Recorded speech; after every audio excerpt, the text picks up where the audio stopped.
Hello and welcome to another Warcraft 3 audio commentary. This is going to be a 1v1 game on the map Concealed Hill, and this is going to be a replay, play against this guy, Kuhn.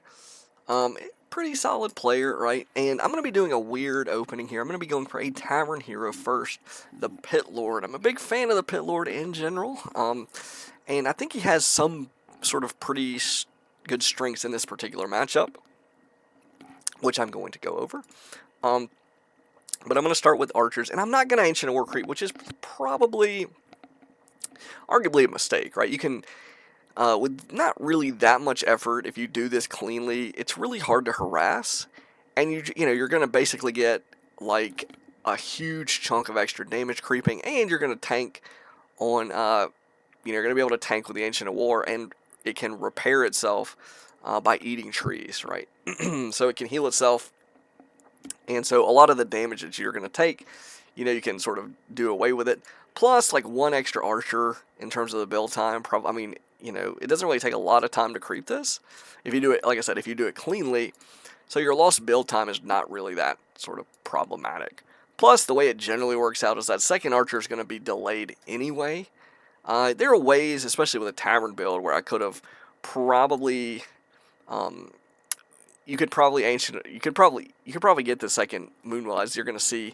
I'm going to finish it relatively quick because I put one Wisp, one Lumber for the early part of the game, so I could go ahead and get that second Moonwell started relatively quick. Which means, but also with a Tavern build, I'm going to have 5 food to play with until the Tavern heroes are available, and then it comes out instantly. So I can, like I said, he has to start his hero really early as a natural sort of racial hero.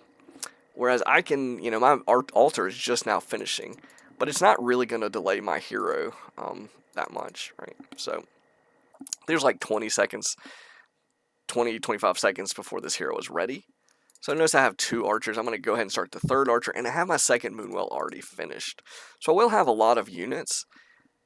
My early creep route is going to be a disaster, though, right? This is sort of the safest. I could have just gone right here. And I think it does drop like potentially a claws or something. We'll see what he gets on his creep. Yeah, it's Gloves of Haste, Claws of Attack, Circlet, I think, are some drops that you can get there, which are all pretty good items on the Pit Lord.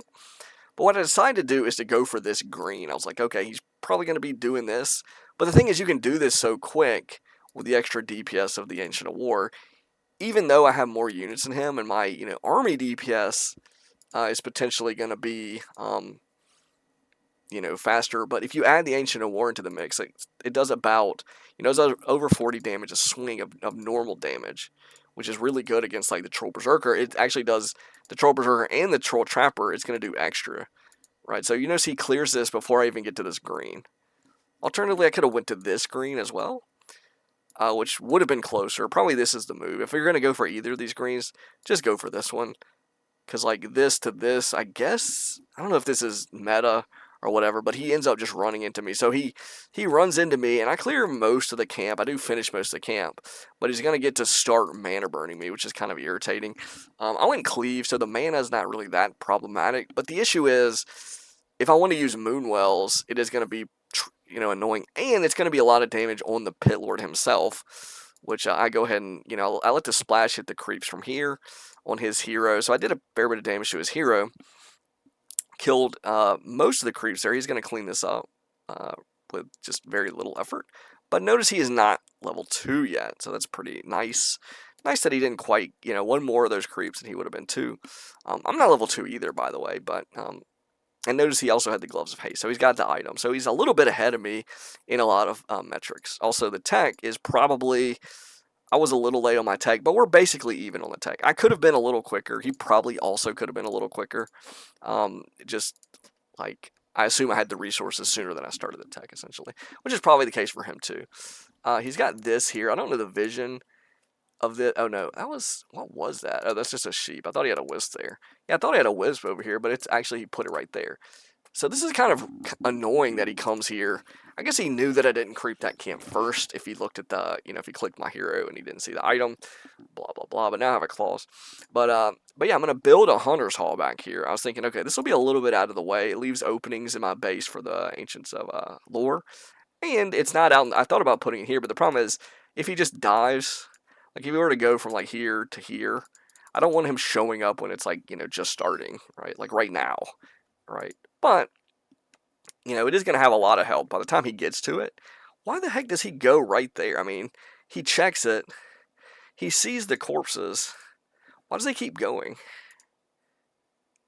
Okay, he turned, so that suggests that he didn't map hack, which I wasn't really going to accuse him of. But it was really, I felt like it was weird. I thought if he had a wisp over here, it'd make more sense. But maybe people do build stuff back there. But yeah, it seems like he was just checking the creep, and he did get vision of the hunter's hall. He's like, oh well, but it's okay because it's like 400 health, right? So while he does have a fair amount of DPS from the demon hunter, he actually sold the gloves of haste. Wow, he would have had a little bit more DPS, but he sold that gloves. He's actually going to grab a Pit Lord second. I don't know if he tends to do this or if it was just a reaction to me going for the Pit Lord, but an interesting choice. Howl is really good against bears, archers. If I were to go Hippogriff Riders, which is a possibility, especially since he went Demon Hunter first, potentially Hippogriff Riders are airs. They avoid the bears. They avoid the Demon Hunter's attacks until he gets an orb, or if he gets an orb. And they are very good against hippos, right? So if he just goes double lore and the timings and stuff work out, I mean, he would have a real hard time probably dealing with Hippogriff Harass on his wisps, on his dryads, if he were to make dryads. When he gets the orb and archers, and maybe having the Pit Lord, I mean, the Pit Lord can Howl of Terror, which is decent. The problem is tracking my army is going to be really annoying.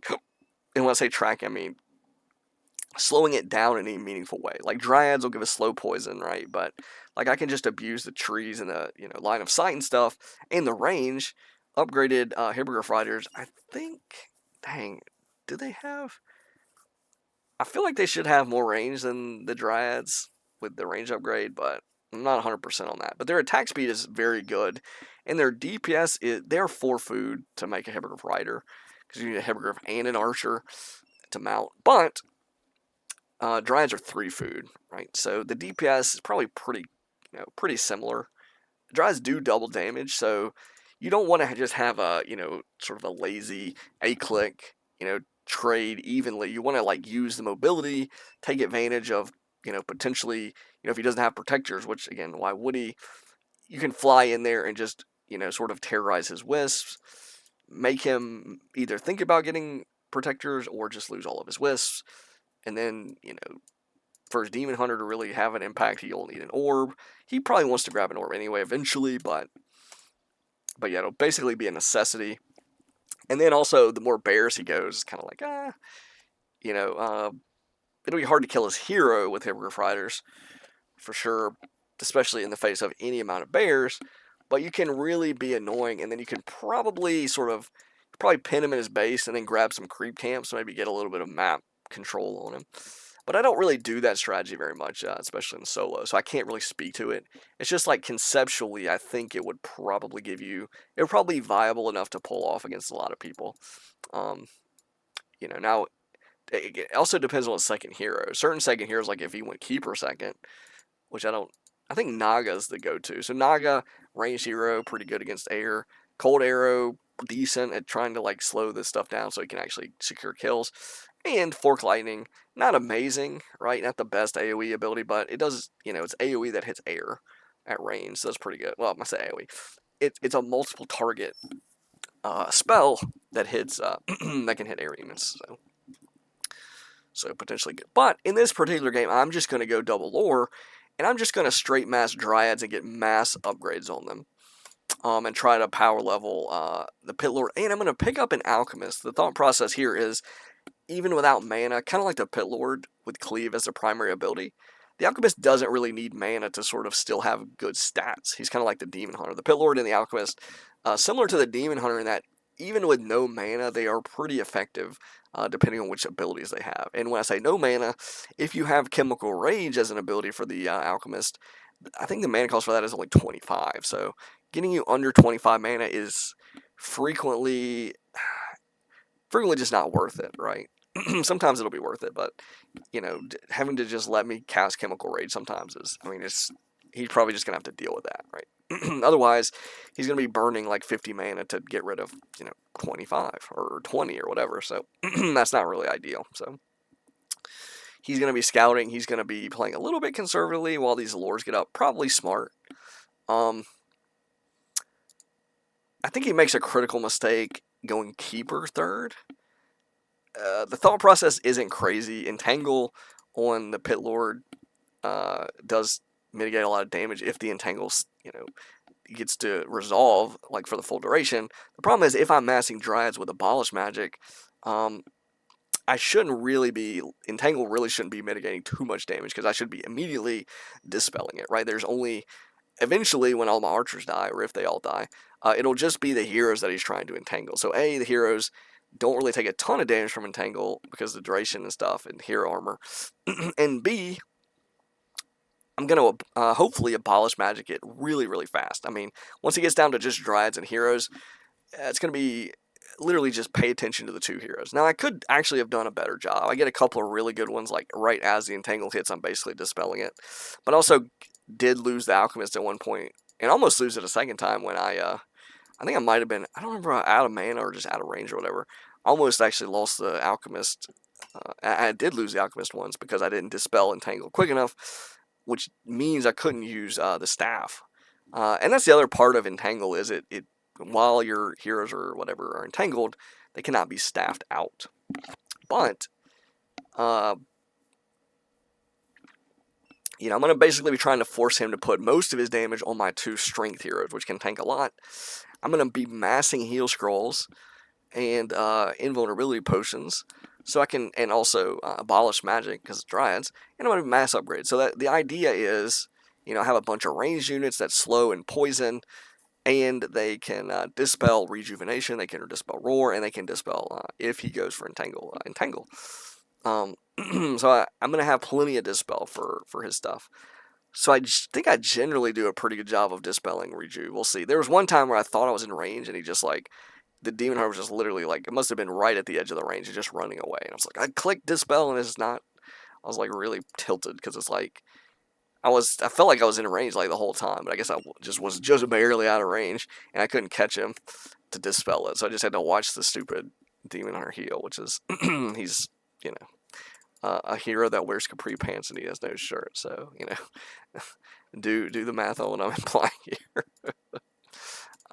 But anyways, as it were, this is gonna be a pretty interesting game, it turns out. So one of the big things in this scenario, if everything else is, hero levels are similar, our heroes, we're both elf, we both have a Pit Lord, we both have Dryads, some amount of Dryads at least. A lot of it's some of it's gonna come down to, who manages upkeep better.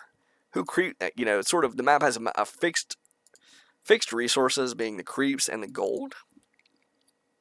And you might say lumber, but lumber is not, it's in a sense it's fixed, but that lumber is not generally thought of as like the fixed resource. The main fixed resource is the creep camps because they don't, regenerate. And the creep camps are valuable because they give experience if you do them properly. They give gold, and they drop items, right? So all these are very valuable. And then they do, the creeps don't regenerate or anything. They don't, like, once you kill them, they're dead. That's it. The camp has been taken by whichever side. So, once all the creeps are done, basically it gets down to, okay, there's no more, the fixed resource of the creeps are done. So then it comes down to, okay, who's sort of, who's taking advantage of the gold the best, right? Who's mining the most gold, who's using it the best, and who's also avoiding upkeep or managing upkeep the best.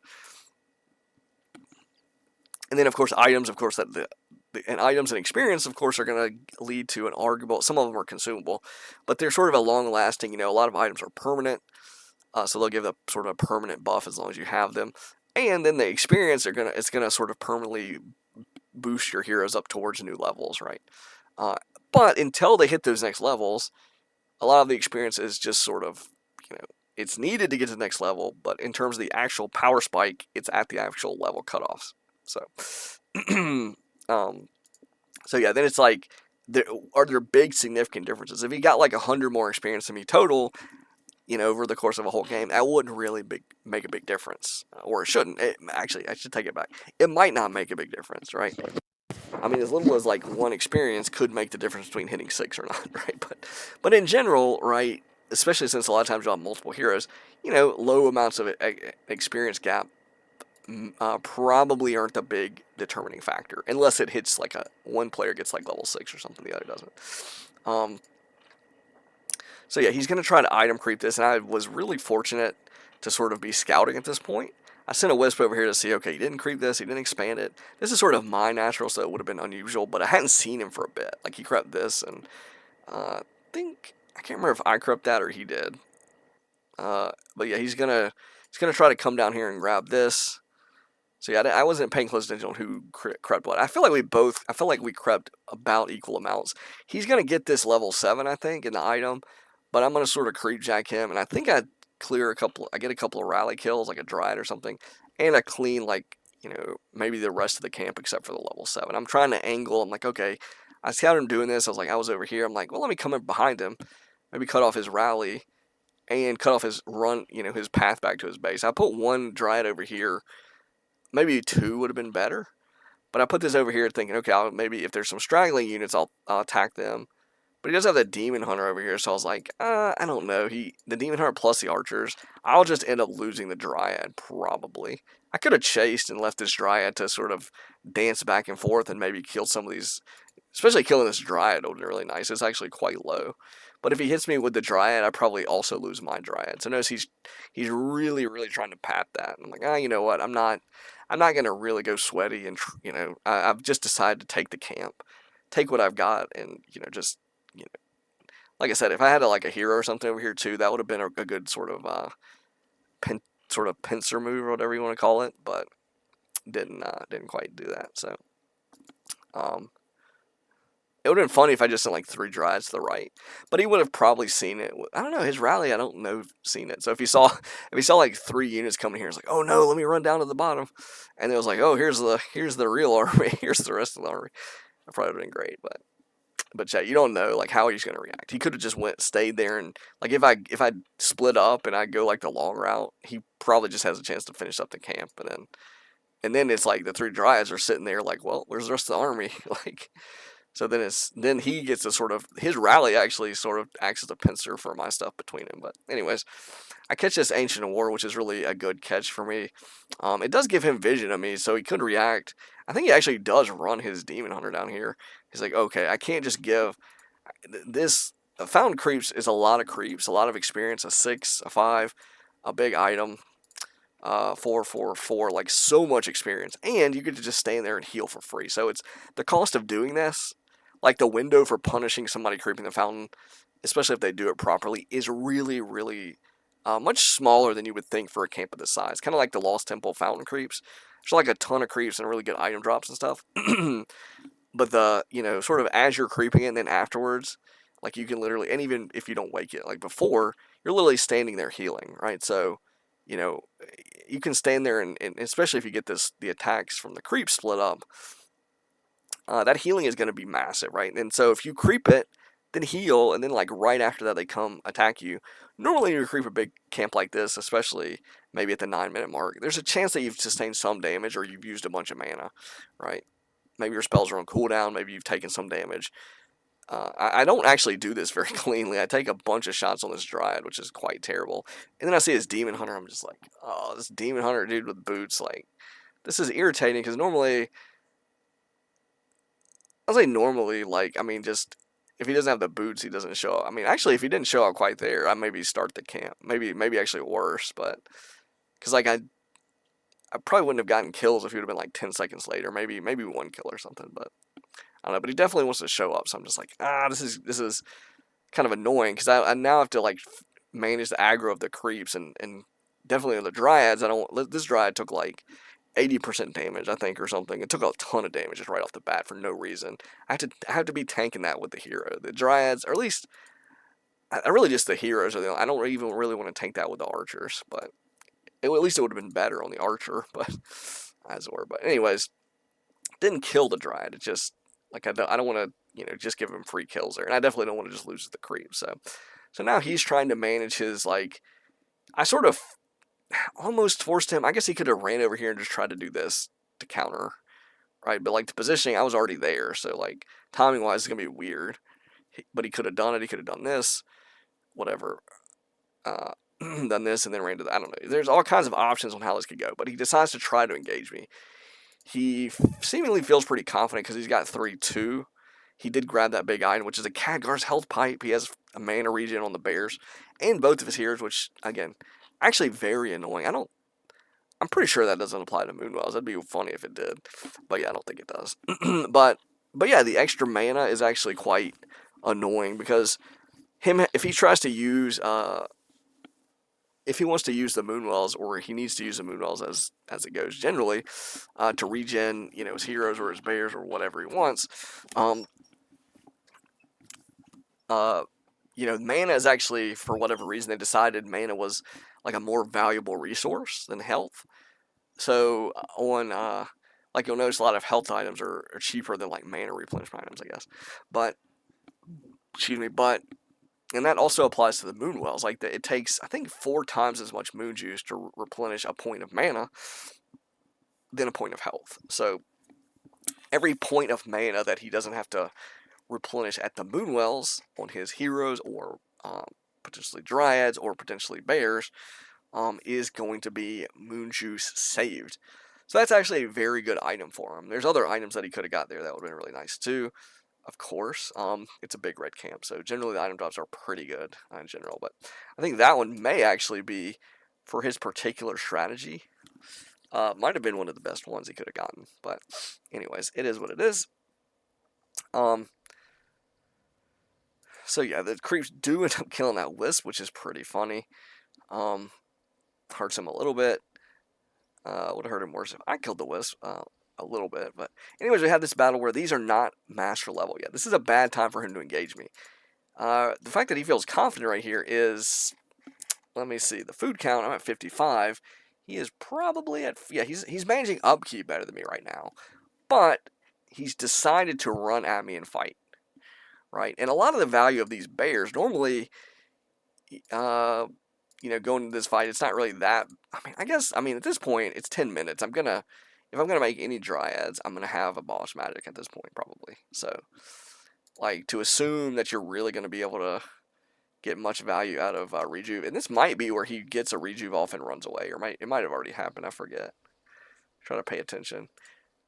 So yeah, also another thing important about this battle that normally is less, like, positioning is always important, but like how, or depending on what your army and your heroes are, sort of dictates the different factors of what makes a good position for a fight. In this particular situation, a good position for me, since I'm mass range and he had a lot of melee, is to sort of spread stuff out and kite a little bit, and also because of his Pit Lord. For both of us, it's actually very advantageous to be spread out. The problem is he has a bunch here. And he made a bunch of melee. He's got 2 melee heroes. I have 2 melee heroes as well, right? But he has, besides 2 melee heroes, he had like 4 bears, I think, or 3 or 4 Adept Druid of the Claw. It's like he staffed 1. Maybe he only had 3, I don't know. But anyways, he has a fair amount of his food tied up in Druids of the Claw, which are melee units. Regardless of their form, they're melee units. So if he is attacking with them, right, or tanking with them, they are going to be generally, not always, but if he's not careful, they can cluster up very easily, which means my cleaves are going to be hitting a lot of stuff, right? So I notice my army is much more sort of spread out, and his is not. And some of that is just sort of a function of him going Druids of the Claw, and I didn't, right? So now notice I can still get clumped up, so I do need to be careful and sort of mindful of his Pit Lord and cleave. And again, I don't know if I go Pit Lord more than this guy. I go Pit Lord a fair bit in different matchups. So a lot of heroes, it doesn't, the positioning, I mean, for AoE it matters. But if you have Dryads, they're immune to magic. So, but cleave is not a magic sort of damage thing. It's considered like a physical attack type thing. So it's kind of like splash damage from a glaive thrower or a demolisher. And it ignores armor, right, which is really good. And the coverage is very good, right? So it depends on which angle the Pit Lord's attacking from and how clustered your units are. So those are the things that both players actually in this scenario need to be mindful of, right? We both want our Pit Lords, I'm assuming he has cleave, right? If you have cleave, we both want our pit lords hitting in a certain direction to maximize the damage, typically. Now, sometimes you might want to, divert attacks to like kill a certain unit or hero that may or may not maximize the damage, like, the total raw damage spread out, but to an individual hero or something, you're gonna, maybe get that kill, right? But anyways, generally, a lot of times it's really just good to maximize the cleave damage to be hitting in a certain angle. Like right here, attacking this archer would be great because I'd be, I'd basically be hitting all these archers. Well, actually, these are my archers, right? But it would be hitting this archer, and this dryad, right? And attacking this archer, there's nothing over here, so this is actually a bad attack if he does attack this way. So as I reposition, attack this archer, and he is getting pretty decent swings too. Now he attacked a dryad, didn't do anything over there. Attacking this dryad is going to cleave and hit these. So I'm going to try to kite a little bit. I'm noticing, oh yeah, he's got a pit lord too. He's starting to level. He's 3. I don't know if he's cleave primary, but definitely could be. Hopefully I dispel this immediately. Is this where I miss his staff? No, this is where I bait him pretty hard, and I get away. Oh, 2 health. Oh my gosh. Sure, that was super irritating for him. He's TP's away. He is killing some of these archers, but he has to burn his town portal, and I didn't. It's almost nighttime. I should just run over to this mana fountain, or a heal fountain.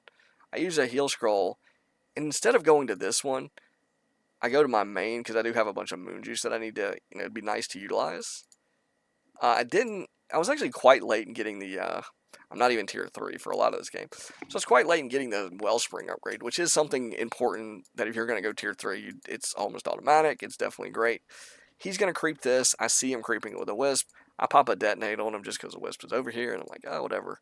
It probably actually might have helped him, which is kind of annoying, but it also is going to hit some of his mana. I don't know. Yeah, I popped it like somewhere right here. Let's see. There's the Wisp. He roared. There's the detonate. Yeah, I think I hit every bear and 2 of his 3 heroes. So that's, it's not amazing. Didn't help him too much. So it definitely did more damage than helped. But he still, again, he has Brilliant Sora. So everything he has is getting the effect of Brilliant Sora. Which is awful. 0.5 mana regen a second, I guess. It doesn't seem like very much, but, 2 seconds 1, 4 seconds 2, whatever. So, and that's for every unit hero. And again, he's going to have a lot of, Dryad and Bear. That's basically what he's going to be massing, and 3 heroes. So instead of going for this, I go for the other one. Oh, he didn't actually he didn't have the damage to kill the Drake. I guess he could have sat there and done it. Oh, that's what it was. Okay. I was really confused when I sent a Wisp up here and he, was there. I was like, how the heck did he get there so fast? You might think that's it wouldn't take really that much to kill the Red Drake. But look at the DPS that he had against it. He didn't. Oh, he does have an orb. He's got 2 heroes. Demon Hunter, level 3. Keeper, level 1. And I don't even know if those 2 Dryads were there. But 2 Dryads, it would take him a fair bit of time sitting there, which would have given me time to clear this. And he wouldn't have just been there. I was really confused. But looking back, the dragon or the Drake, the Red Drake, was still up over there. I assumed he just did it, but I didn't look at his items to check. Sobi Mask, pretty good effect. I want to put that on the Alchemist. While it's nice to have mana on the Pit Lord, typically the Pit Lord doesn't have mana issues. Like, I'll need basically just 75 mana to howl once in a fight, typically. And then if you can do it again against a Demon Hunter, that's probably pretty shocking, but you could do it. And it's 150 mana to get, 75 times 2, 150. And then if you get Doom, right, then it becomes like, oh, well, it'd be nice to have mana for Doom, obviously. So, but again, that's a good ways off from level 4. So we have an engagement here. I'm going in these battles with the heal scrolls, and I don't think he really utilized the heal scrolls. His sustain that he's trying to utilize is going to be rejuice. He's got no. So he does have roar.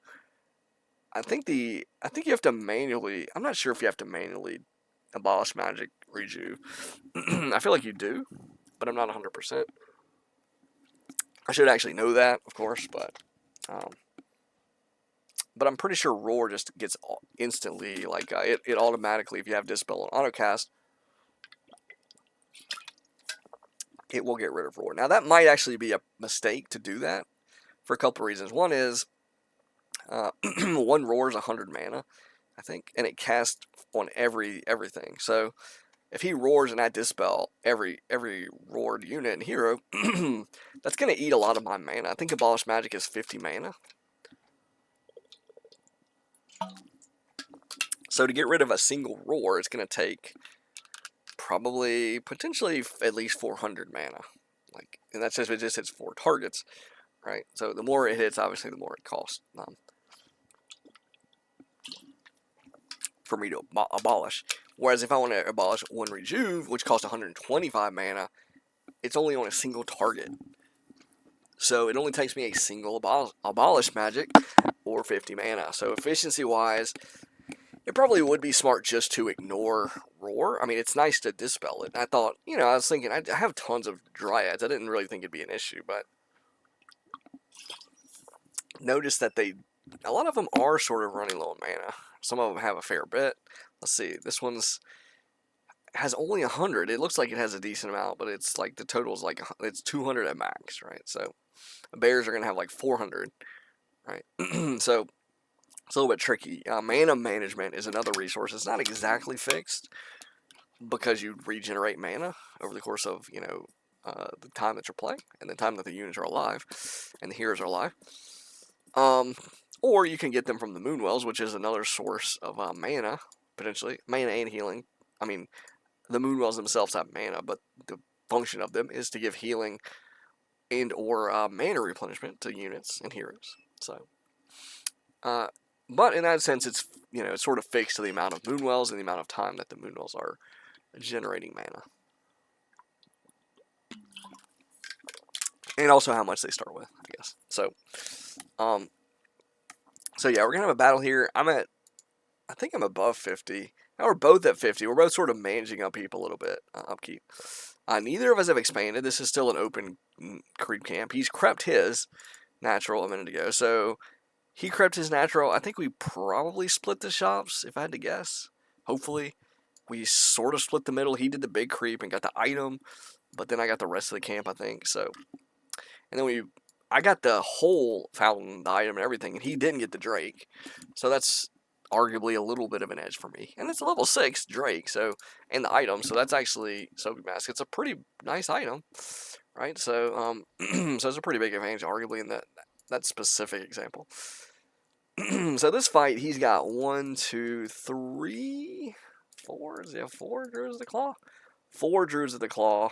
Very few Dryads on his side. Looks like he's only rocking 2, and he has a 3rd hero, level 2 keeper, and he has Thorn's Aura, which actually against my heroes, pretty decent. Thorn's Aura is not going to reflect the cleave damage, I don't think, so that's good news. If it reflected all the cleave damage on a single target, that would be totally bananas. But yeah, having Thorns in a bear versus bear situation is obviously much better upside for him.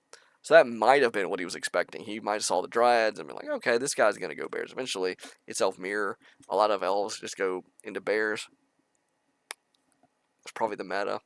It's probably been the meta for a long time. Or seemingly, as far as I'm aware. So it makes sense, right? And I have 2 melee heroes instead of, any amount of range heroes. So it does get benefits. It does give him a little bit of benefit, right? But it also makes his Demon Hunter and his Pit Lord level a little bit slower. But only a little bit slower, right? It is a pretty nice to have a 3rd hero, typically. Now, I could, if I was getting in position, whether the Keeper is the best option here, it's probably under the assumption that I'm going to have a bunch of bears. Otherwise, Thorns is just sort of mediocre. And also against Mass Dryads, Entangle and or Treants are pretty mediocre, so... but we'll see. We'll see how good the Entangle goes for him.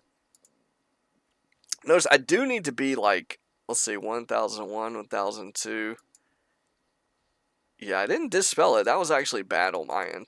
I needed to be just waiting on Abolish Magic. Like, that should have been, like, only at a few points was I really, like, sitting on the button, like, okay, go ahead, hit me with Entangle. I'm going to immediately dispel it. I would actually throw a couple of Abolish Magics, just 1 or 2, just, like, in anticipation, which seems like really reckless, right? But it's like an extra, like getting an extra swing from the Pit Lord to cleave is actually a big source of my damage. So that battle, I think was even. Maybe. Did he lose anything? We're both still at 50. He's building a bear. I'm building nothing. So maybe he lost one bear. I don't know if he did or not.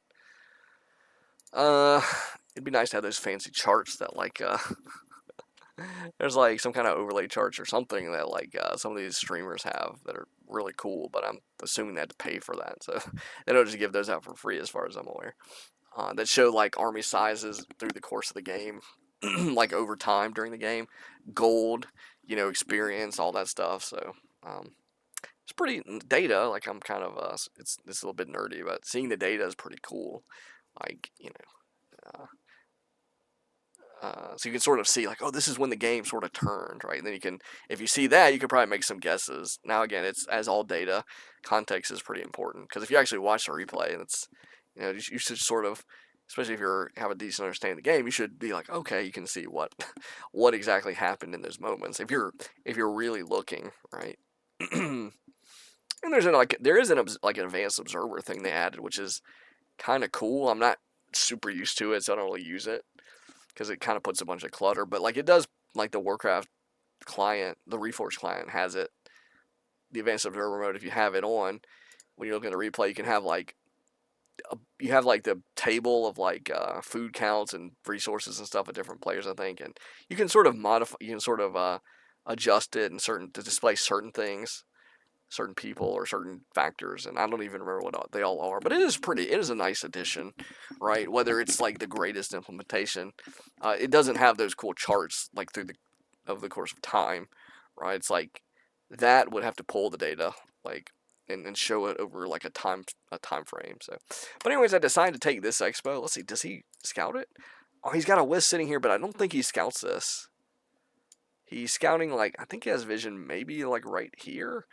Luckily, I built it here, so I'd be curious if I built it like right. It looks like he has like a vision of like this little bit of ground, but like here's like the area that I can build it is like this big. So it's like, as long as I build it like along this here. I mean, I don't know there's a Wisp there actually, so it's whatever. He is gonna finally clear this Drake, so he gets that. I'm gonna come over here and I come to check, hoping he's expanded. I mean, I thought he might have actually had a tree there and he had TP'd. It literally was so fast that I was shocked that he maybe he was also just in position quicker to go here. I don't know, but anyways, yeah, I was like, is there already a tree over here? Because that would have been really bad if he had already expanded. That would have been really hard to dislodge that with dryads. That is a problem of having mass dryads versus mass bears. His army can actually crack especially a like unpowered or unancient or whatever open just tree of life. Like his army is way better at base racing. Like it's just it. My army is very bad at it, so I need to engage him sort of on open ground, and just not let him just have any kind of economic advantage, because like it would get to a point where if he got like a slight economic advantage and I was trying to counter expo like right now, like even if my tree of life gets up, like he has enough damage output with all these Druids of the Claw in bear form and roar to knock it down, and I just can't match him. So that's not a like, if he attacks my expo and I attack his, he can just town portal, or sorry, he can't. He can town portal, but I have to town portal. I can't, because he's gonna kill my tree quicker than I'll kill his. So I can't say, oh, I'll just trade. No, that doesn't work, because his army is a bunch of normal damage bears, 4 of them at least, and I'm just literally on dryads only. I have like 2 archers, but archers are equally bad at killing buildings. I'm 2-2 upgrades. He's got only 1-2 right now. Assume he's working on the 2-2. Yeah, so now I'm going to tier 3 finally. I'm throwing up this expo, which he hasn't seen yet, seemingly, which is nice. And he's gonna clear this up. So I think he ended up edging me out on the creep camps just because he got my natural, and he got his own natural, and he got the big item at the middle. So it's like I didn't like get that one, and he didn't. So he probably got like one decent sized creep camp more than me. See, what did he get from that? Oh, he got Vampiric Aura. Oh my gosh, dude, what an item drop! Sobi Mask versus Vampiric Aura. Vampiric Aura would have not been the most amazing item drop for me, But for him, it is absolutely crazy, right? He's got 2 melee heroes, and he's got 16 food worth of Jewels of the Claw, all melee. Oh my gosh, what a brutal item. And these items, parry out, he might have bought this one on the Pit Lord. And the Talisman of Evasion on the Pit Lord, really strong, right? Just to keep that hero tanky. Like, if you look at my heroes, a lot of the items I just bought, like the heal scrolls. Heal scrolls are great if used properly, right? You have to be careful to make sure he's not just, knocking off like 1 or 2 units at a time, denying you really the real value of a scroll of healing. But yeah, look at the items, dude. Sobi Mask, Claws is okay, but like I'm really, really lacking. Maybe he crit? Well, I know he crit both of these. So I guess I got a Sobi Mask, so. Did I sell the Sobi Mask? No, I still got it. So yeah, he just looks like, he did get the red item in the middle too, so. So he does have more permanent items than me. So yeah, I attack here. This is really just, I don't know where he is. Most of the creep camps are done. I could have sat there and crept this for a little bit of golden experience, but it wasn't really going to give me a level. It's gonna get me a little closer to levels, but like barely any. The item's gotta be like, it's whatever. The gold is like, So, but yeah, I could have cleaned that. I was there. I could have just did it real quick, probably, but I didn't. Same thing for him. He probably could have just came over here and done this real quick, but once he was too concerned about losing his building. Which again, normally you're like, oh, this is a big, 50 food army. You definitely got to be concerned about it. But these are dryads, right? So this Moonwell actually is gonna be able to sustain quite a lot. But it has 300 Moonwell mana, so it is nice that he. And I finally do have the moon. I assume he got the Wellspring upgrade. I'm not sure. Maybe he didn't. Maybe we both didn't yet. Oh no, I'm not tier 3 yet. So no, neither of us actually do have it then. That's interesting. But I thought he would have got it pretty quick. But yeah, there's a bunch of full Moonwells here. Like 3 of... Actually, wow. Wow, all these Moonwells. Full. It'd be really funny if it was like... It didn't show the icon, but actually Brainstorm actually did give them Moonwells. That would be funny. Like a subtle, like glitchy thing that they didn't tell you about. And they maybe didn't even intend. But anyways, he TP's in. I don't really want to fight him here. It's not the most troubling thing to fight him, but it is sort of, because he's got all these Moonwells, and he's got a shop in a good position. He's got plenty of room to move in and out. He doesn't have any protectors, but his production, he's going to go ahead and pump into 58 food now. I'm still sitting on 50, I think. But we're getting to the point where it's like, okay, there's still 3,000 almost gold in this, in the main. He actually has 3260. That's weird. I wonder why that's the case. I guess it's because I did a tavern build, so I like filled the mine a little bit quicker, probably.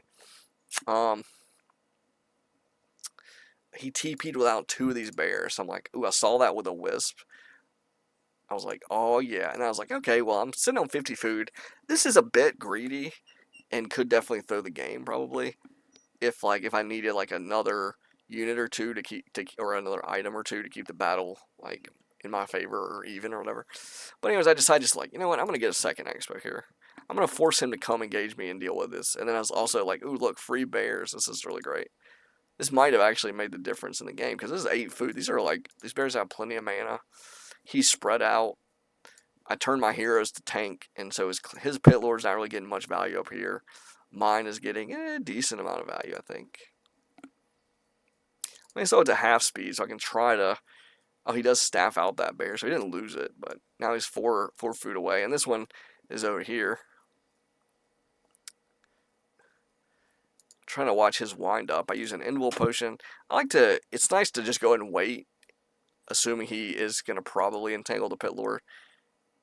And I have an Invul on both, so I can just wait until he does use Entangle, then pop the Invul, sort of cancel it immediately. It's a little bit extra. Instead of using it before he casts Entangle, and he just casts it on the other hero. Going for the Demon Hunter. He is evading a lot of these, but he does still die, which is nice.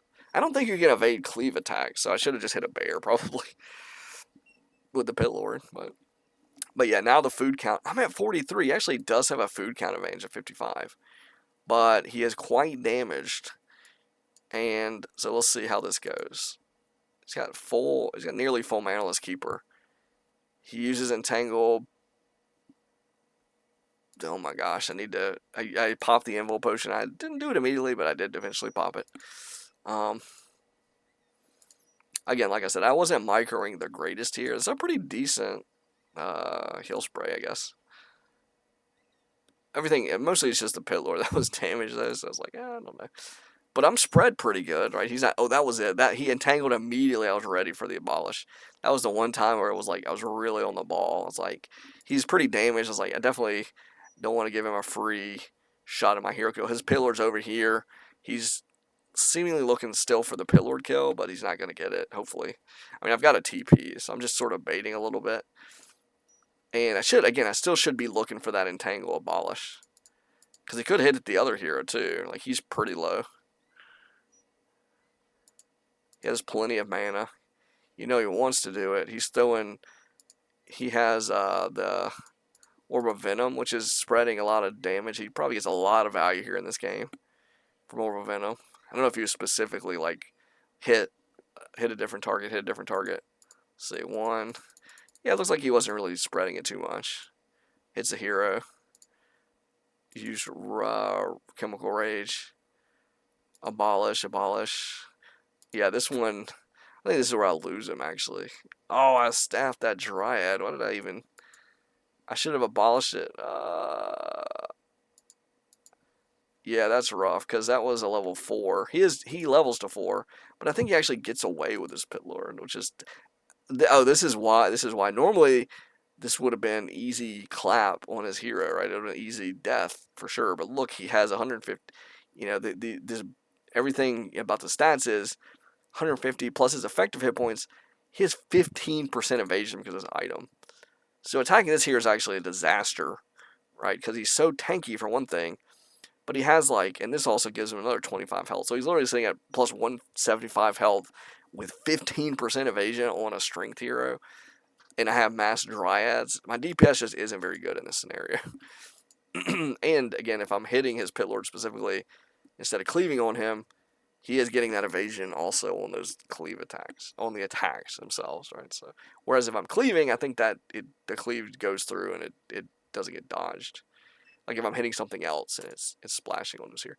But I did, in the midst of that, I've almost got this Tree of Life up and I finished this one. How was the trading? I'm at 32 food. He's at 35. So we traded pretty. Me dropping his Demon Hunter was pretty big. Because the Demon Hunter is generally a really big source of damage. I think I don't know if he had an orb on the Demon Hunter. We'll see when he comes back. But he doesn't need an orb to dish out damage, right? He's just generally going to be dishing out pretty good damage. Though Howl is actually really nice. I think since Cleave is based on a percentage, it's like a percentage splash. I think Howl is gonna be really good at it, at reducing damage from it. And the Demon Hunter, a lot of his damage output comes from his auto-attacking, which Howl should be pretty good at dealing with as well. At level 2, it's 40% damage reduction, which is really good. I am at level 5.5 on the Pit Lord, and 4.5 on the Alchemist. He's literally got, like, I think his Demon Hunter's 4, so his Demon Hunter's lower level... it's a whole level below my Pit Lord in terms of, well, I don't know where his experience level is. We'll see when he comes back, but his third hero is level 3, so he's got like a whole other level 3 hero, which a lot of times is actually a huge gap, right? But a lot of the keepers value, again, Thorns, I don't have Mass Bears, so that's fine. I do have 2 Melee heroes, so it's kind of annoying, but still okay. And then Entangle should be controlled very well with the boss magic. I could have done a better job, but I do an okay job in this game. Plus, he can't entangle any of the dryads, right? So it's sort of like pretty predictable. This is why I should be very good at countering it with this army, because I'm literally just having to watch 2 heroes, right? So, and then worst case scenario, like it doesn't last on heroes that long anyway, right? So it's, at level 1, it's kind of Even at level 2, it's kind of like So It's really just like no sort of pun intended, but sticking them, rooting them in a like particular place so everything else can swing at them and pat them and stuff is one of the big issues. Really less so the damage, honestly, on the heroes. So yeah, I'm gonna take advantage of this heal fountain. He sort of did the same over here, I think. But yeah, he's got to crack this expo and or this one. Like he really has to deal with one, or actually to really shut this down, he's got to deal with both, which should be a problem, right? So the longer this persists, the longer he doesn't deal with this, the worse it is for him. So we'll see when he discovers. He has a wisp down here, so he sees this already. As soon as it started entangling, he got vision of this, right? It'd have been maybe better if he had the wisp here, or I don't know if over here would have spotted it, right? So a little bit fortunate for me. While it was building, I don't think he saw it, right? Based on the vision, he literally only sees entangled mine. So yeah, he didn't have like that advanced warning. So like we did all this trading, and now my economy is about to explode, right? But it does take a bit of time for that to pay off. So there's a window, right, where if he can really win a battle, then I would be sort of trying to play defense for one or both of these, which could be an issue, right? So, especially since bears kill that stuff really quick, right? If he actually sort of, dominates a battle and he has like 4 bears, really in the blink of an eye, you can just lose an expo, right? And then the next one, again, if he scouts it, will be in danger. But he doesn't seem to know about this middle one, so that's nice. He's at 49 food. I'm going to, again, stick under 50 until I can really power up. And I'm going to use the resources to go ahead and buy heal scrolls and invul potions. Also, make sure you have a TP, because, it's very, especially against Entangle and Dryads and stuff, chasing you down, it's just like, this positioning is kind of wonky. I need the Pit Lord up in the front of the Alchemist. It's okay they take a couple of shots on the Dryads. And Howl against mass Dryads is very weak, right? Because Dryads are magic immune, so it's really only hitting the heroes. So that is a downside. But Cleave isn't stopped by spell immunity or magic immunity. So yeah, the Pit Lord is not as bad as a Panda would be necessarily against these. It's just Howl itself is not very good against that. But anyways, I should immediately abolish this Entangle. There it goes. There's a moment where I didn't, but then eventually I did. Go ahead and hit the heal spray. And that could have been better. I could have tried to put these Dryads a little bit closer to the Pit Lord. Pit Lord's swinging away. I need to be ready for the abolish. Watch the wind up. I use the invul potion instead. Keep swinging, because he's pretty low as well. So the invul potion, not just avoiding the abolish, but does his hero get... Oh, dude, this really tilted me. This thing got away with like 4 health, bro.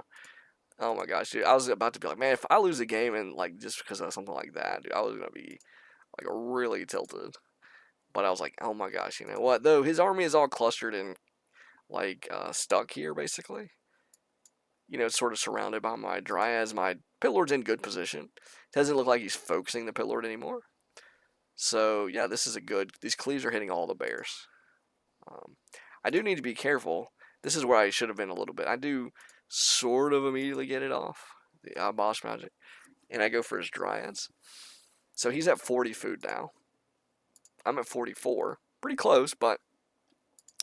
Oh, his Demon Hunter's stuck. Look at that, he's going to have to staff himself. What is he doing? Drops he swapped items, I guess. So yeah, that's kind of funny, but I don't know. Actually, was he missing for that battle? That'd be really funny. What was I gonna say? Oh yeah, now we've traded units off, and so I'm keeping his bear numbers low. So it's gonna be a little bit challenging for him to drop either expo, because just like I said, Dryads are not very good at clearing buildings. Well, if I kill all of his bears, that's the situation he's going to be in. Now, he has 3 heroes, but they don't really offer very much at killing buildings. So now, like I said, he's in a situation. He's got 4 Dryads. Their DPS is just about garbage, especially since I have Nature's Blessing, which he also has, notably. 7 base armor. Still don't have the Wellspring upgrade for me. He doesn't either, apparently. And then we're going to have an engagement. Like I said, I'm totally okay to trade here. I've got the Tree of Eternity walking up to take his natural, potentially. And I've got 2 expos that are running. Now this one's I'm repairing. I need to put these back in the mine, which is every moment that they're not there is actually terrible. This is just an egregious mistake, but it is what it is. But yeah, I've got an extra mine running, so yeah, as long as I don't just lose this battle catastrophically, we're on my side of the map, so we're a little bit closer to my production buildings. Yeah, should be good for me. And you know, my units are pretty spread. Like I sort of got a cloud of dryads. They sort of reposition. They end up repositioning a little bit bad. Like I said, I need to just keep away from this pit lord. If I could really just kite, like every time the pit lord's about to swing on a dryad, just spread them. Like that'd be great.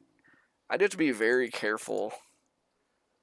Yeah, I literally just don't want to. Honestly, don't. I should never be attacking the demon hunter or the pit lord. I should just be clearing the bears and the dryads out. Because once he doesn't have dryads, he's actually he's in a very bad position if I still have dryads. Because, like, the kiting and stuff is much easier when he's all slowed and I'm not. He's going to get away with it. Dude, like I said, evasion is big. I immediately abolished that rejuvenation. Oh, 1 second.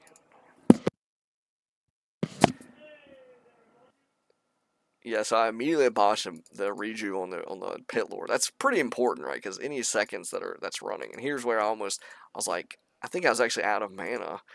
Oh no, I do have mana. Yeah, I was out of position, but it doesn't really last that long. I don't think. Let me see. Do I abolish it? I tried to. Maybe it just wore off. I don't know. But anyways, I ended up staffing him. I'm like so close to level 6, literally 1 kill. Oh my gosh, either of those hero kills would already be there. And then I staffed him, and I was like, oh my gosh, I staffed him all the way up here. I was like, man, that actually could be a problem. He's so far away. And, but, and his protector is here. But the protector is it does a lot more damage than dryads, but it's pretty limited against, especially an upgraded Nature's Blessing. He's out of mana, but I was definitely ready. I was like, I'll abolish. Is it 75 mana? Maybe I need to look that up. 50 or 75 is a big difference. But anyways, yeah, I was like, oh my gosh, I guess I'll sit this by this is actually quite a risk as well, sitting him by the fountain with like no health. If he just happened to run up here, like that would have been literally a level 5 hero kill for free. That would have really, really sucked. He's not really close to leveling, but I mean, me just losing a level 5 is just such a cost. Like, it's crazy. I think he actually eventually does kill that hero somehow. We'll see. I think I just eventually make peace when he brings the bears. But I have this. I'm like, you know what? If he kills this, okay. I get a bunch of detonates off. I'm like, okay, I've still got this one in the middle, which he still doesn't even, does he know about this yet? He doesn't even know about it. He might feel actually kind of confident, but then it's like, look how the slight lead in the gold mine, and also the fact that he probably just didn't think to run his tree as quick as me, leads to a situation where I've got the mine controlled here, and he's in a weird out of position situation. I think actually, did I detonate this wisp? Yeah, I detonated it. I could have probably just moved it, but I don't know. 25. I don't think 25 experience was gonna make a big difference for him, but still. So yeah, he's just like, oh my gosh, he's trying to swing at this, and he's gonna kill this for sure. I'm just like, you know what? It's gone. It's whatever. We hit detonates. Boom. Boom, boom. The Demon Hunter's going to be out of mana. Actually, both of his bears, 30 and 3, out of mana. That's actually pretty significant. Not being able to mana burn out. I mean, he probably is going to come and hit the Moonwells, but if he were to TP, actually, he doesn't have a TP either. His resources, he's done. This is the resource sort of strangle. And then I get level 6 on like a Wisp or something. Oh, baby. I'm at 150. Oh, he hits me with a detonate, though. That's actually... Again, the mana situation, actually very important.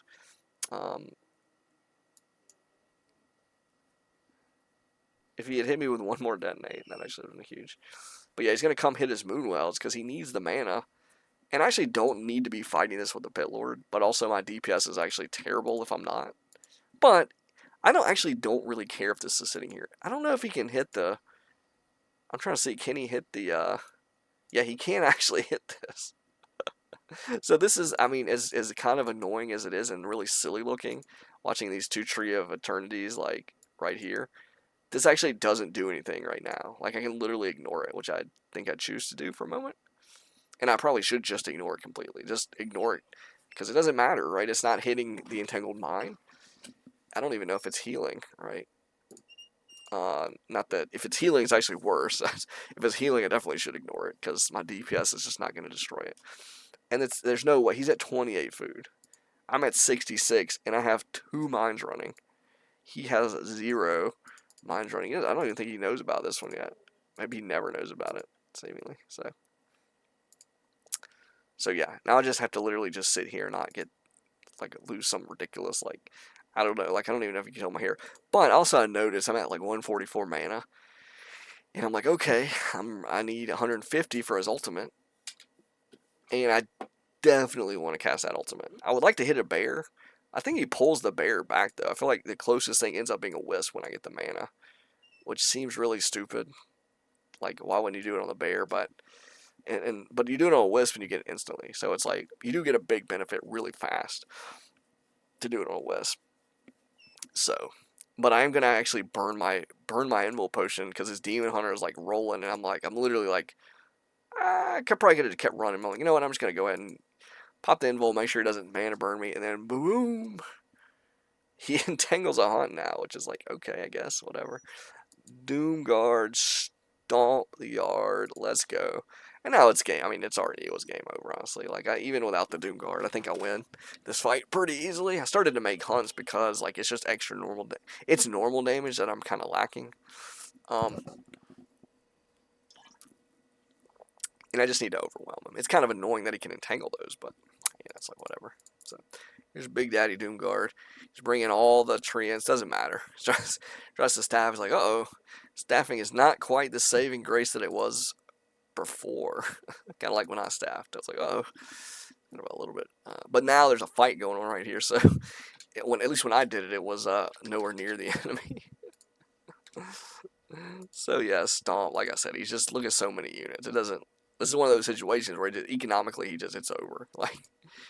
Like even if I were to TP away from this, it would actually take him quite a bit to kill this Tree of Eternity. I could probably TP back. Actually, yeah, I'd have to TP to like the middle expo or whatever. But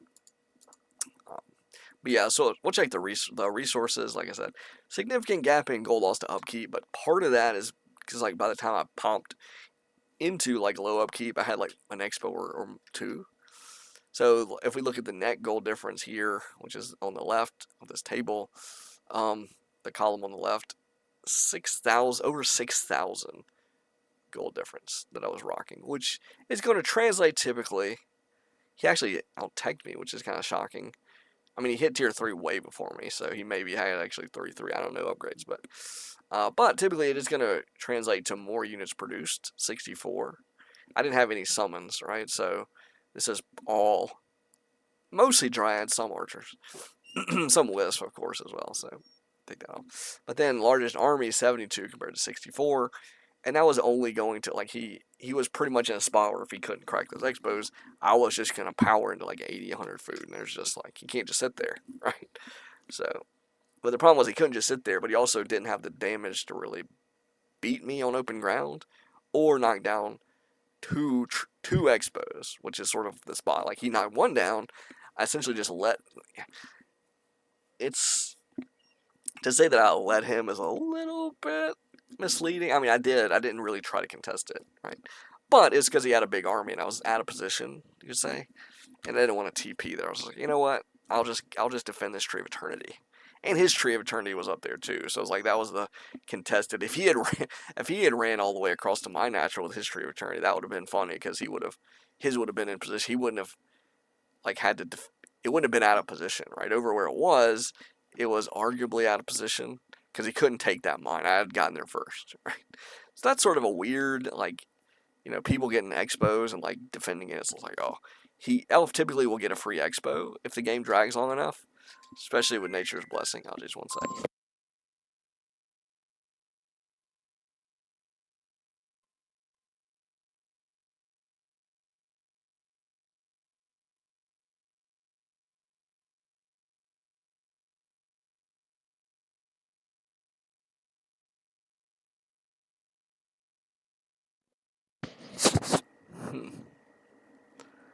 know what number that was. That was weird. But anyways, what was I gonna say? Distracted. Da, da, da.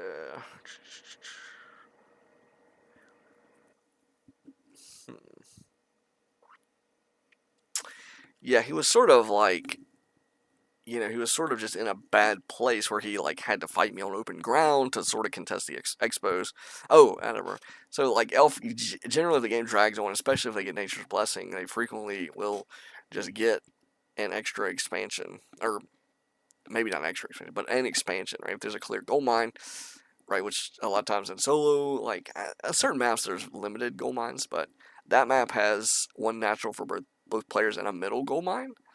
So it is actually kind of hard to control all of them, which I didn't technically but I did control two for a lot of that mid and late games, or well, we'll say late game. The mid game I didn't really control it, but but yeah, if there's a clear gold mine, typically the elf will just get to go freely take it, right? The problem is I got there first, right, which is kind of crazy considering how far away from my base it was, but just sort of the way everything went, like I started mining a little bit quicker, and I think he just forgot to like run his tree over there. If we had gotten there about the same time, that would have been interesting because it would have been a sort of a fight for that. I wouldn't have had the second. I wouldn't have two gold mines going, and then, but I still think my armor is just bigger, right? I still had the middle one like just going free, so. So he was coming in with like 30, 28 food or whatever. And I was sitting at like, I know it was like 60 or something, whatever it was. So yeah, that's pretty, generally pretty easy to win those situations. And the Demon Hunter, as strong as he is, like as long as he doesn't get Metamorphosis, he kind of struggles at killing a lot of stuff. Right? He doesn't, especially magic immune stuff. He doesn't. Immolation's not gonna do anything. Mana Burn kind of controls heroes. He got popped with a bunch of detonates, so he had to hit the Moonwells to even have Mana Burn available, which is kind of nice. I thought about going to Demon Hunter second this game, which I'm not sure if that would have been better or worse. Obviously, Mana Burning his Demon Hunter would have been pretty good, and then getting Evasion as compared to I think the Demon Hunter probably has slightly better base stats even without mana compared to an Alchemist.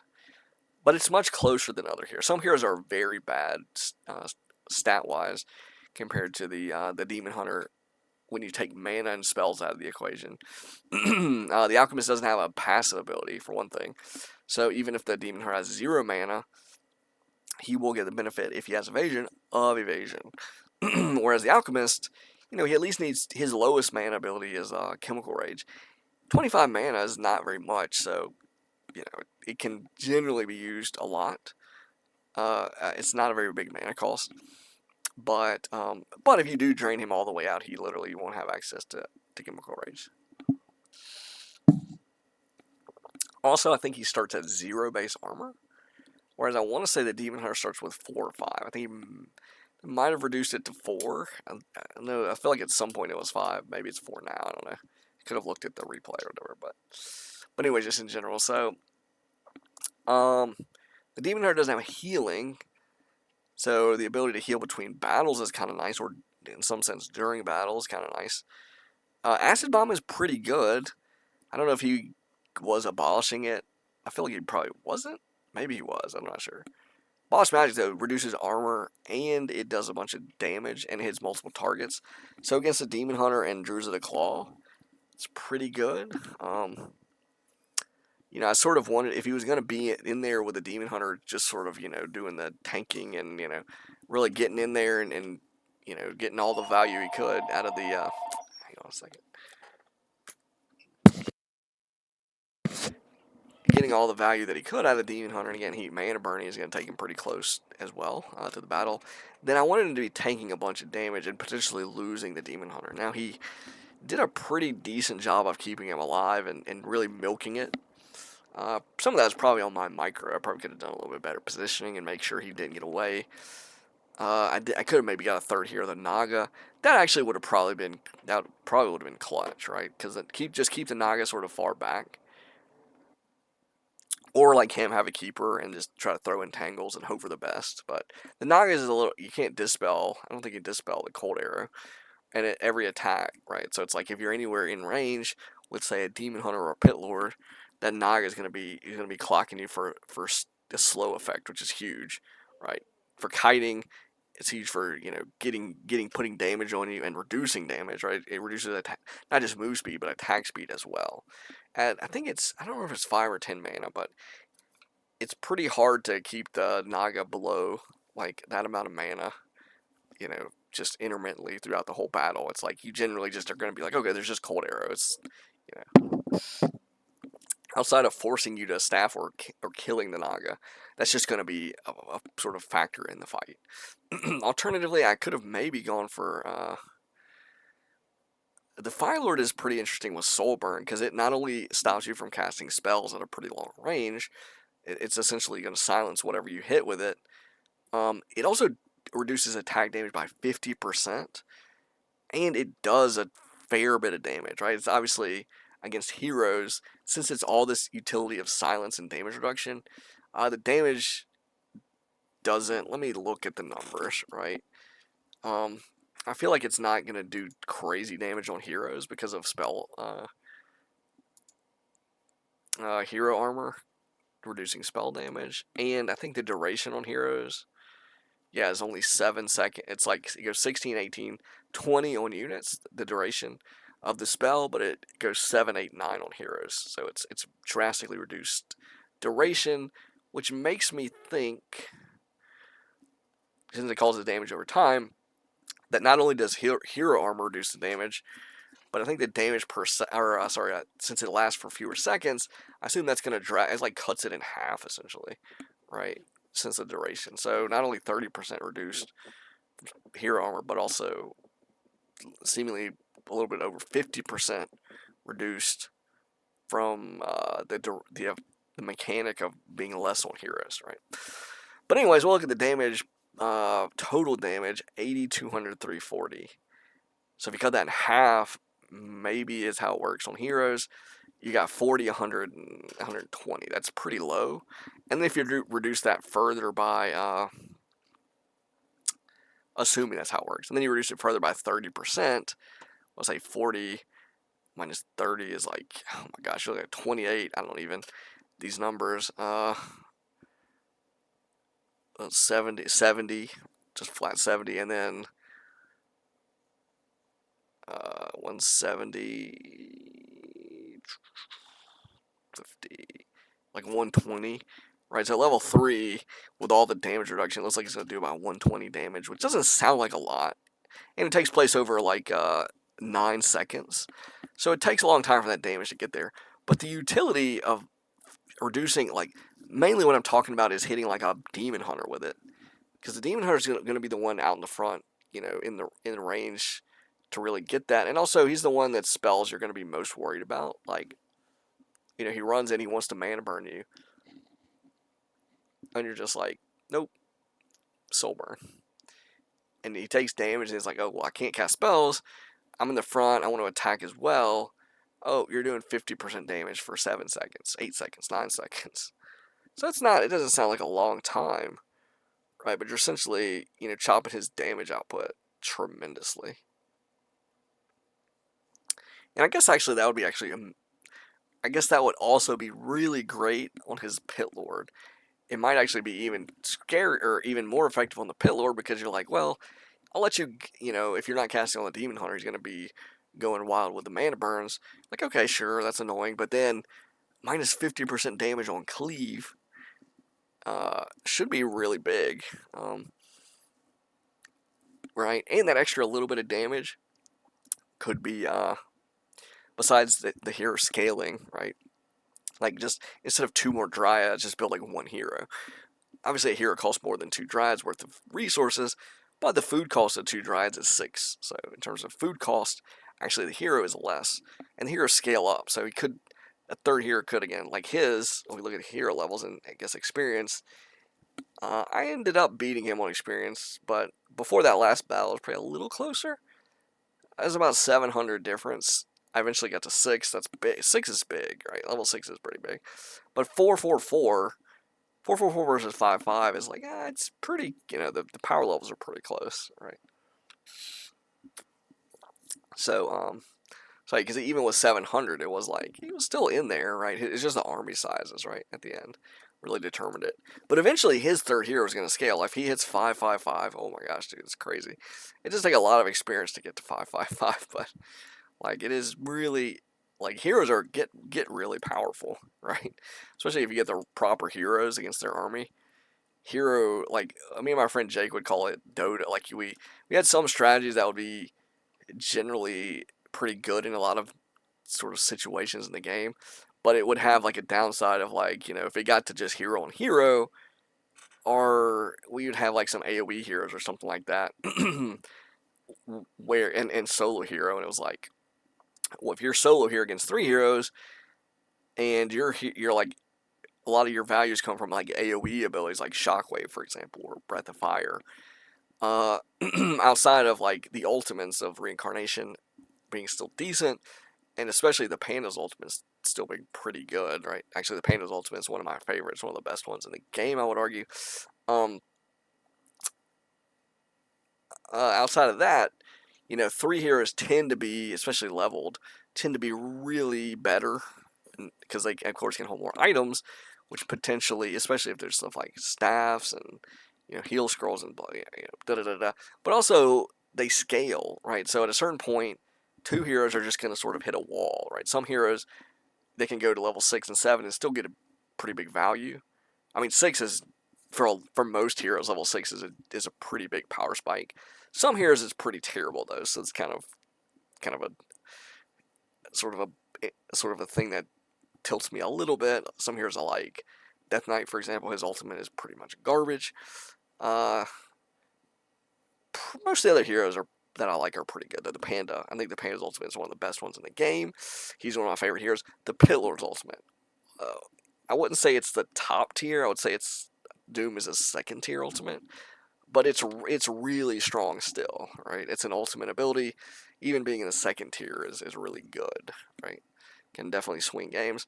Um, da da da da. But anyways, also Soulburn, even if he did get this guy didn't get anywhere near Metamorphosis, right? But even if he did get Metamorphosis, Soulburn could be a saving grace because like chops his, like I said, a lot of his damage is going to come from auto attacking, and it just only goes, increases even more when he goes to Metamorphosis. Chaos damage, splash damage, and range, but you chop that in half, it's a lot more manageable for sure. So, but anyways, this game was pretty good. I don't want to take anything away from him. He did pretty well, all things considered. Like a couple of times he baited me, and a couple of times my heroes would skip away with like a one more attack would kill him, which is sort of like a highlight if we had some announcers watching the replays or whatever, like, oh no, 4 health or whatever. Same with like his Demon Hunter. In my head, it was like the opposite. When I got away, I was like, yeah, sort of laughing. Then when his hero got away, I was like, oh my gosh, that stupid Demon Hunter, bro, or something, or that Pit Lord, just waddling away, waddling away from Mass Dryads of all things, like super annoying. But again, it's also, but that's it. If he didn't get that evasion item, bro, that would have not had that. Like the evasion and parry apt, like both of those made that. Like I'd set that up, right? Like if you see those two items on a strength tier in your Mass Dryads and your hero abilities are kind of like not really focused on single target. Like I didn't have Entangle, I didn't have a Naga. I did have a Acid Bomb, which is sort of, and then Chemical Rage, which you could argue could be used to focus him down. But my play style was really mostly going for units. A couple of times I decided to, when his heroes got really low, I was like, oh well, the Demon Hunter. Let me go for this Demon Hunter. You do have to be careful doing that though, because the value of the hero armor, evasion, and everything. There's a lot that can go wrong. Heroes can have heal scrolls and stuff, invul potions, TP scrolls, but the value from all that plus staffing out a hero is a lot of times you can lose games that way, right? And that's why a lot of times, especially against tanky heroes like a Demon Hunter, like a Pit Lord, I'm just not even like outside of like if I have like a level 5 Mountain King or something, something with some real, single, hero focus fire.